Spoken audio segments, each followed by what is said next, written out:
Oke, jadi apa sih pengertian dari kardinalitas itu? Kardinalitas adalah pada prinsipnya adalah jumlah elemen dalam anggota A disebut dengan kardinalitas dari himpunan A. Kalau kita notasikan ini seperti ini nulisnya ya. Jadi N dalam kurung A itu artinya N ini adalah jumlahnya bilangan atau jumlahnya anggota dari himpunan A. A ini adalah nama himpunannya, lalu N ini adalah anggota dari himpunan ini. Jadi kalau kita ngelihat dalam rumus matematika seperti ini ya, contoh di dalam sini ada B sama dengan buka kurung X, di mana X merupakan bilangan prima lebih kecil dari 20. Itu artinya X ini berarti adalah N-nya. Nah, B ini adalah A-nya. Jadi nama himpunannya itu adalah B, anggotanya adalah N.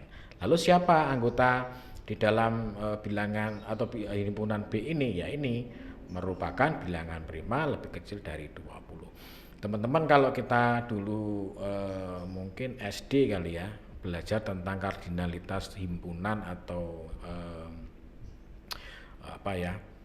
tentang kardinalitas himpunan, itu berarti kan kita nanti mengenal 3 jenis kardinalitas. Yang pertama kan ada yang katakanlah dia terhingga, tak terhingga, dan kosong ya. Simbolnya biasanya kalau kosong itu berbentuk theta.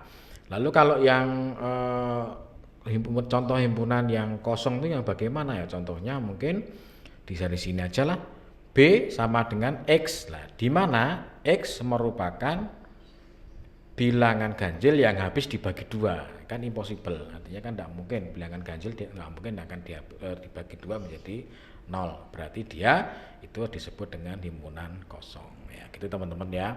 Lalu implementasinya bagaimana nanti di dalam sebuah relasi antar tabel? Jadi memang dalam bahasa komputasi itu selalu melibatkan matematika ya, karena namanya juga komputasi atau compute, berarti kan menghitung, berarti kita tidak bisa jauh dari yang namanya matematika. Nah, jadi ketika saya dulu belajar TI pengennya menghindari matematika, ternyata TI itu adalah pengembangan dari matematika dan logika ya, jadi kita tetap harus belajar di situ. Oke, lalu di dalam kardinalitas itu memiliki beberapa macam. Yang pertama adalah one to one, yang kedua adalah one to many, yang ketiga adalah many to many. Maksudnya apa?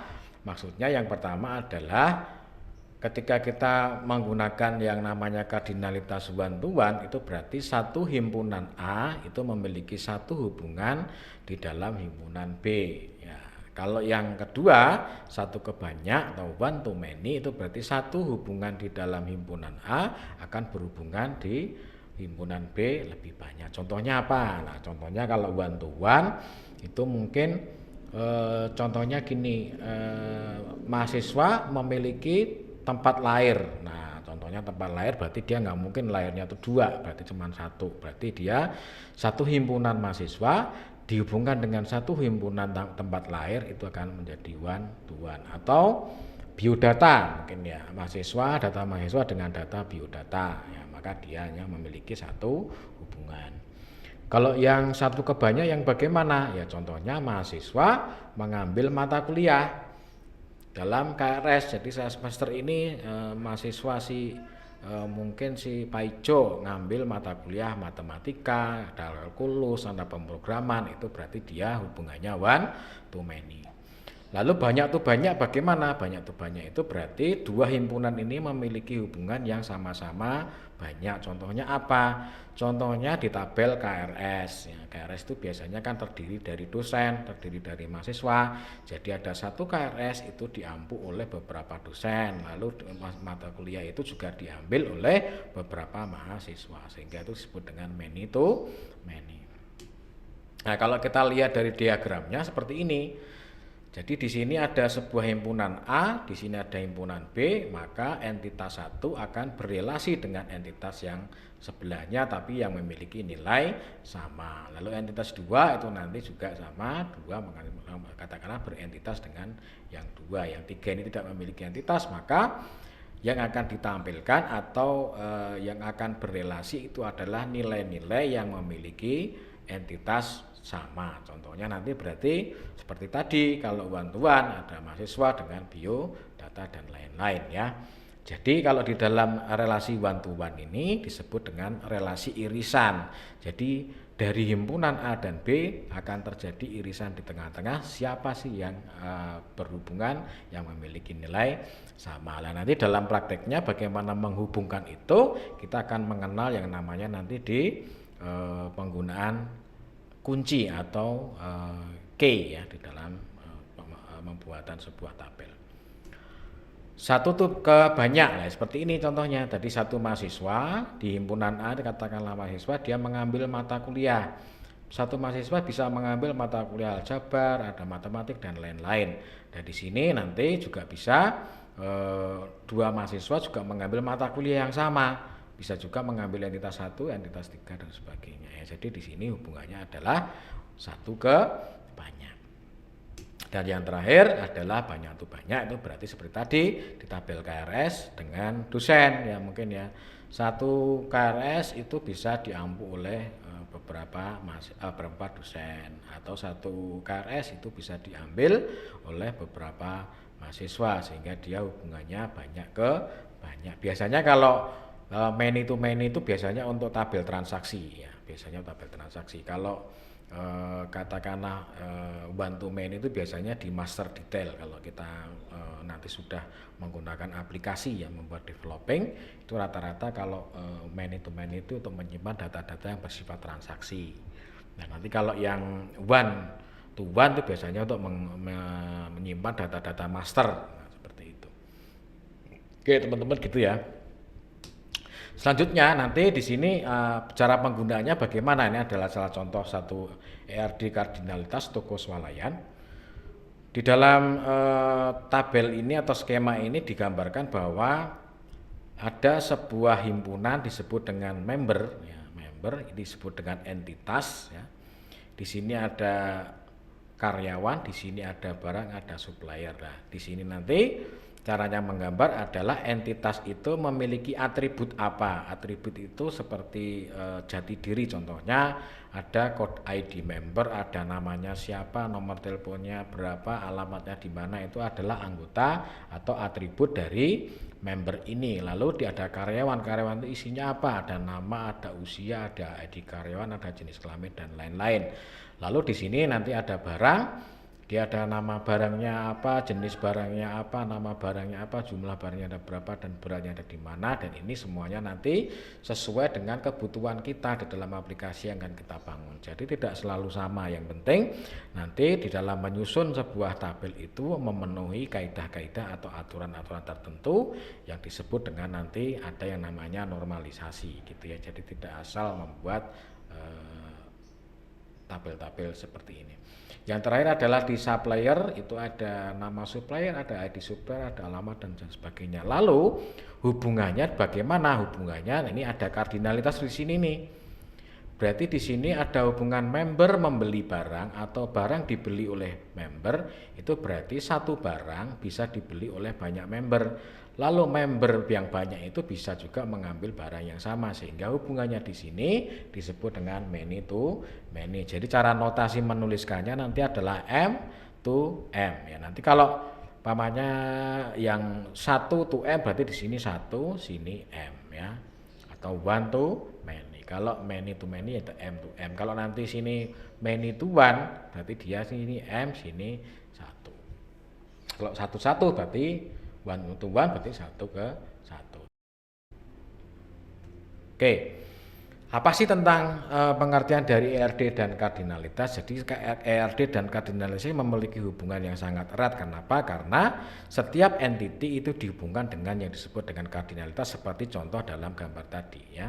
Jadi ERD relationship diagram ini adalah sebuah model di mana untuk mendeskripsikan dari sebuah basis data yang akan kita bangun. Jadi prinsipnya itu aja.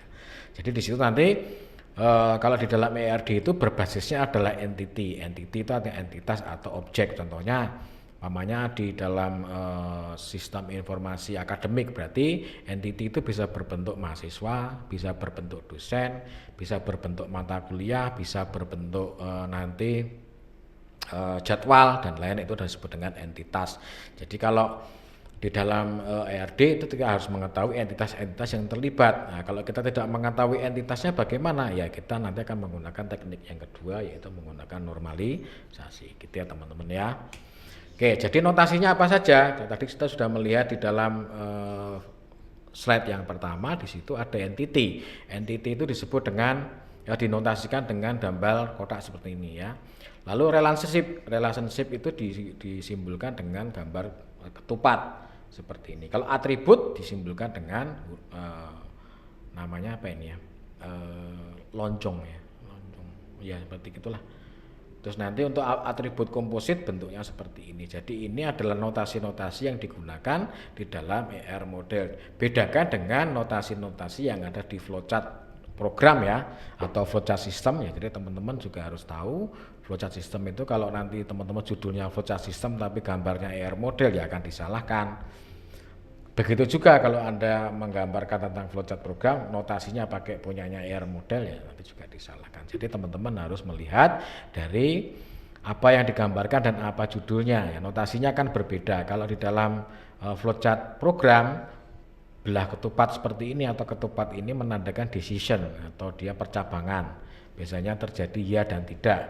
Kalau yang ini adalah proses ya, bedanya di situ. Nanti tergantung teman-teman di dalam penggunaannya ya. Jadi yang paling sering digunakan kalau di dalam ER model ya kotak, gambar ini yang lonjong, terus belah ketupat ini ya, ketupat deret genjang seperti inilah. Oke, selanjutnya di dalam entity nanti kita akan mengenal beberapa atribut ya, atribut atau katakanlah entitas yang lemah, weak entity. Weak entity itu maksudnya apa sih? Merupakan entitas yang keberadaannya sangat tergantung pada keberadaan entitas yang lainnya. Contohnya apa? Contohnya mungkin tempat tinggal. Nah, tempat tinggal itu akan bergantung pada entitas yang namanya katakanlah member atau manusia. Nah, tanpa manusia alamat atau tempat tinggal tadi tidak akan mungkin ada. Maka yang disebut dengan ketergantungan itu adalah yang memiliki secara fungsi itu berhubungan dengan sesuatu yang ada di atasnya ya. Kalau yang entity-nya itu berarti tadi contohnya mahasiswa. Nah, mahasiswa memiliki entity yang lain, contohnya apa? Biodata ya, mungkin ya biodata. Nah, biodata ini namanya weak entity. Weak entity artinya dia berhubungan dengan entity utamanya ya. Contohnya apa lagi? Contohnya mungkin dari tabel mata kuliah dan tabel KRS. Jadi KRS itu bisa timbul jika ada mata kuliah ya, atau ada dosen dan sebagainya. Maka big entity-nya itu adalah tabel KRS atau transaksinya, maka nanti dia akan merujuk pada tabel yang atasnya seperti mata kuliah, karena itu disebut dengan tabel master.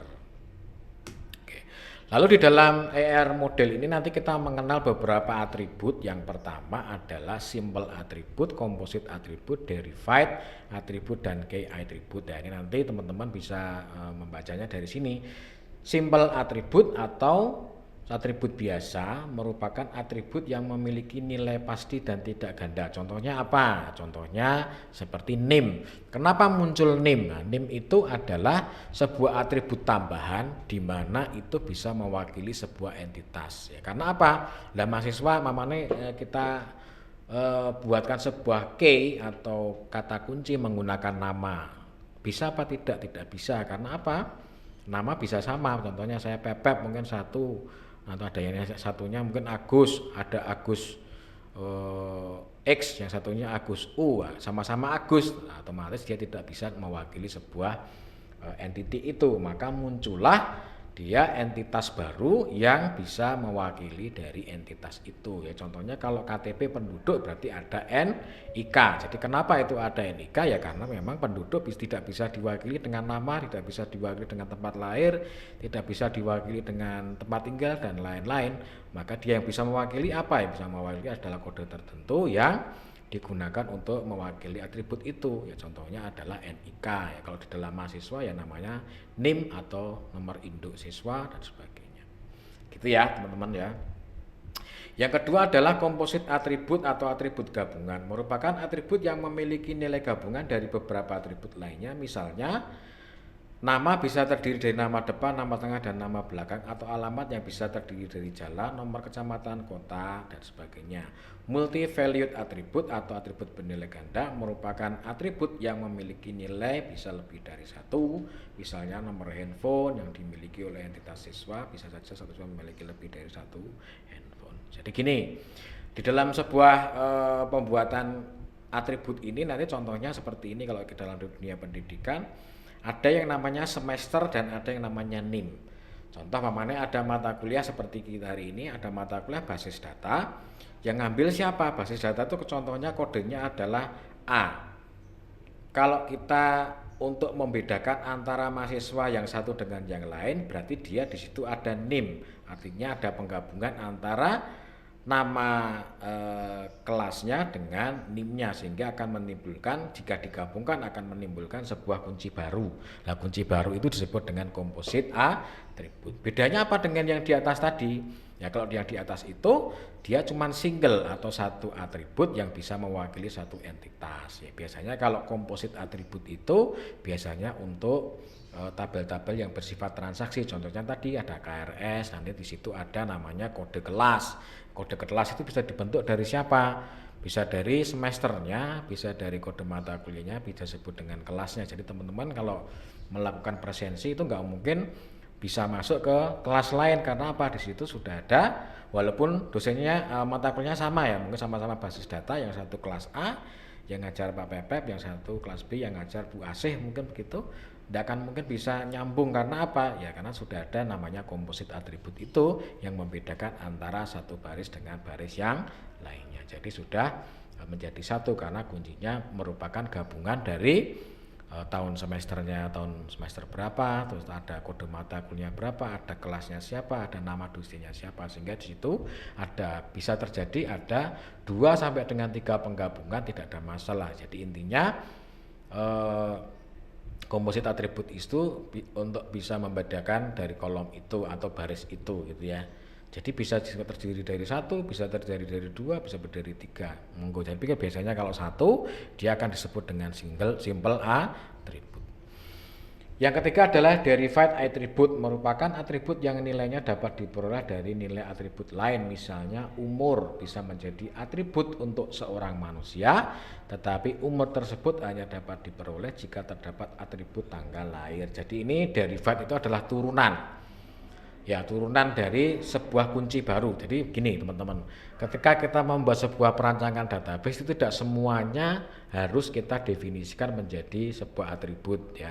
Contohnya apa? Kalau di dalam mahasiswa IPK ya. IPK itu akan selalu berubah-ubah isinya jika mahasiswa itu sudah mengambil mata kuliah tertentu pada semester tertentu. Jadi akan selalu berubah. Maka itu disebut dengan derived atribut ya. Dalam contohnya di sini adalah umur.